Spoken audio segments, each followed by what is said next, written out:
ABA has a grand total of 173 playable characters, not including the randoms.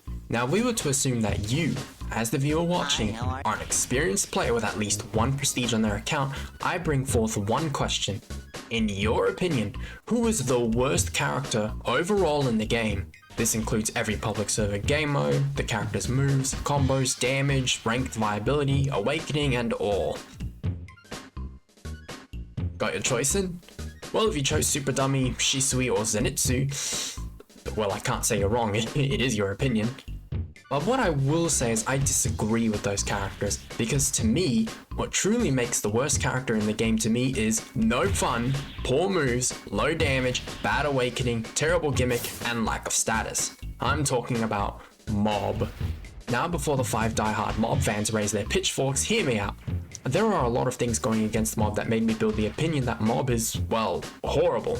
So to make things concise on why I believe so, let's break Mob down into 3 chapters. Why I think this way, evidence, and what I do to fix them.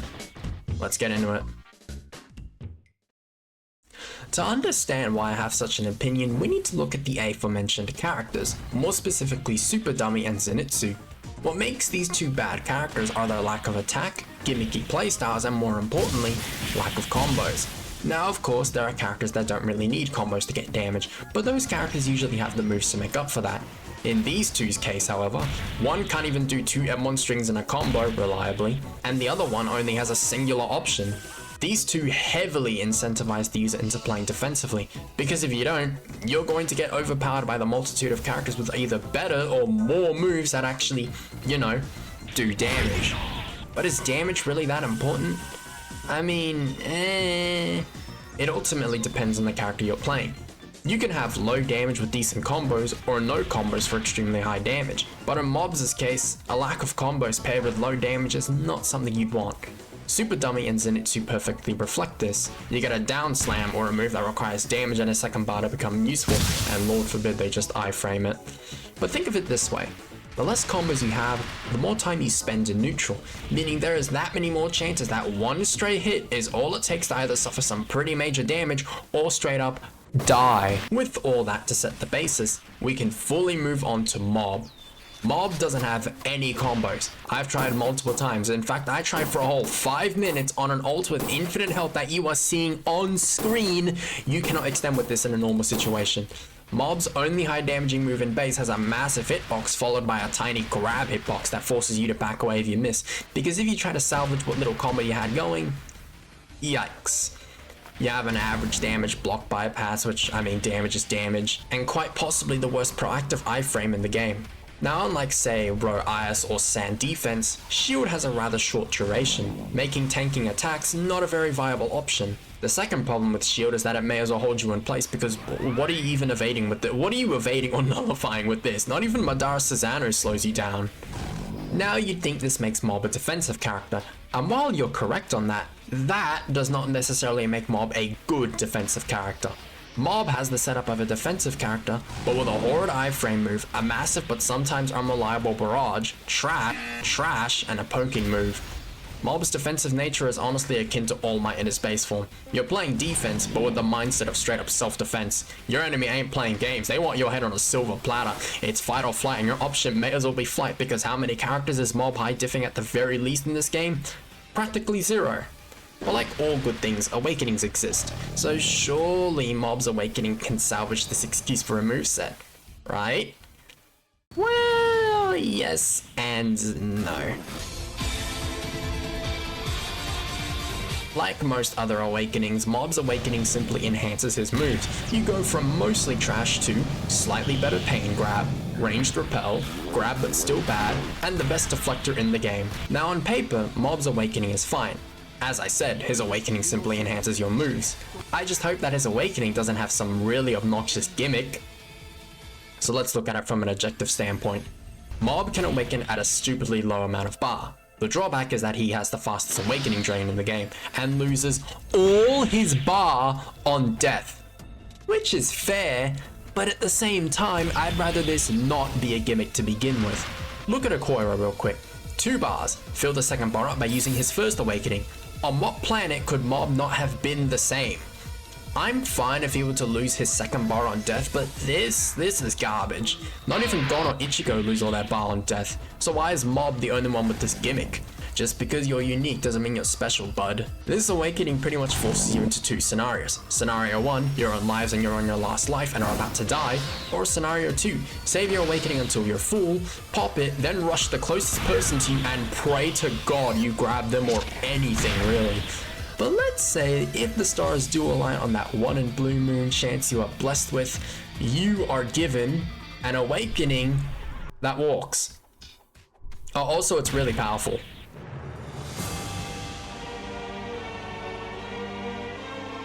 Mob's mystery percent, or rage as I'll call it, is very good. Probably one of the few or only awakening in the game that can start a combo from across the map. Your Q dash straight up teleports you to your enemy. You have an instant high damage evasive, grab is finally worth landing, and Misaka's magnetism but a tad bit better. This awakening is the only saving grace Mob has, so it'd be a shame if you weren't able to access it twice after using it, let alone if you died in your normal awakening, right? What moron actually designed this? So, for whatever reason, Mob is the only character in the game to have a one-time use awakening for both of his awakenings. If you die during rage or run out of mode, you lose your ability to use either awakening, period. Same goes for if you activate your mini awakening and die, you lose the ability to awaken, period. Imagine if you were using Might Guy, but after using Night Guy, die or lose all your bar, you can't use any of the gates anymore. Like, I'm sorry? Who thought this was a good idea? It legitimately baffles me how you can create an entire character war, yet underdevelop a character so badly that you had to nerf the other and buff the former just so it was actually balanced. I don't even remember who won, but if Mob was the winner, I'd legitimately not be surprised because 8 times out of 10, numbers are far superior to skill. Mob is literally the only character to still have work in progress in its description. I don't care if the devs simply forgot that there are literally ancient characters getting better attention than Mob has in the past. Let me see here.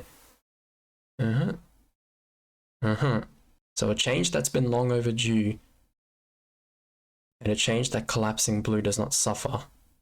Wait, wasn't Gojo released not too long after Mob?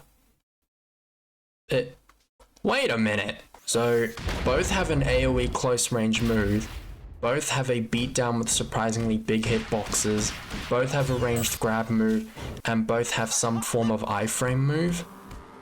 You're telling me he put the best anime MC out there on Mob, yet put infinitely more effort and time into reworking Gojo? At this point, this video is just a big advertisement about Gojo. Moving on from that, let's quickly dive into some hard put evidence. I decided to give Mob a spin in public servers. I was not going to do ranked because if this character is in super dummy molly-whopping territory, then hang the jacket up, it's time to be a con man. I needed a decent enough sample size to make sure I was able to highlight all the problems with Mob. So I didn't settle for 5 matches, no, I settled for 15. And if we do the math real quick, a typical match takes around 5 minutes. So 5 matches alone is at least 20 to 25 minutes depending on King of the Hill or Juggernaut. Now throw 15 into the mix and we get an entire hour and 15 minutes of Mob usage. I actually had 3 other matches, but due to the fact that they were small servers, I felt it would have been a poor example to throw into the sample. Now of the 15 matches I am counting, only in these rounds was I able to achieve range. And before someone argues, well not every character is meant for public servers, Mob was literally built for an entire game-wide event where you were encouraged to use either Tatsumaki or Mob in public servers, and Mob was the winner. It's even funnier when you look at the balance changes and realize that Mob was mainly getting a few balance tweaks and fixes, and Tatsumaki was getting nerfs. Even after the event had long ended. It's even funnier looking at the wiki comments after the event because they ultimately share the same opinion I have for Mob. It's only 2, but head over to the Discord and type in the words Mob trash, buff Mob, or Mob sucks. You would legitimately find more than valid criticisms for his state of suffering, and that's saying something. It takes a lot to lose to a character that has so much going against them. And remember the 15 matches I mentioned? Guess how many mobs there were excluding myself? There was 4, believe it or not. Albeit these guys pretty much used him purely for the fun aspect, and ultimately we share the same opinion for Mob. He's garbage. It's impressive how you can shoehorn such an unnecessary gimmick onto a character while literally reworking an old character into a better version of him. I guess the JJK honeymoon phase is stronger than the best anime MC out there. But what if we could fix Mob's moves? What would there be to fix? Well, everyone's opinions differ, so I'll simply give mine and you can give yours in the comments. First, let's start with his base. Slap Barrage should have its hitbox size decreased, but increase the size of the grab. I always thought Slap Barrage's hitbox was overtuned, but the grab portion being this small feels like some inside joke. Grab should down slam the opponent towards you. Keep the typical distance it throws them, but just have it aim them your direction so that if you actually want to combo with it, you can do that. None of this stupidity. And lastly, change shield's noise so it's less obvious when it's about to end and give it a little bit more speed. If Madara is allowed to have a full speed iframe, at least let Mob walk a bit faster. As for his awakening, either remove his ability to awaken early because it makes no stat difference to him, or have it so that if he awakens before at least 75% of his bar, he loses all of it on death and it drains quicker. On top of that, remove the ludicrously fast drain, give him a second bar, fill the second bar up and he's allowed to use rage, then have it take away his normal bar in the process, and finally, remove that stupid one awakening per match. If Might Guy, Ichigo, Gon, Deidara, and Pucci with Maiden Heaven are allowed to awaken multiple times per match, why is Mob not allowed to? Those are my balance suggestions. Evidently I'm just one person and I'm sure a lot of you have far more in-depth balance suggestions for Mob, so do share them just as long as it ain't make slap extend, make grab extend, make repel extend, woo! But otherwise, this is my descent into badness after using Mob. My verdict? My mental state is never recovering after those public server matches.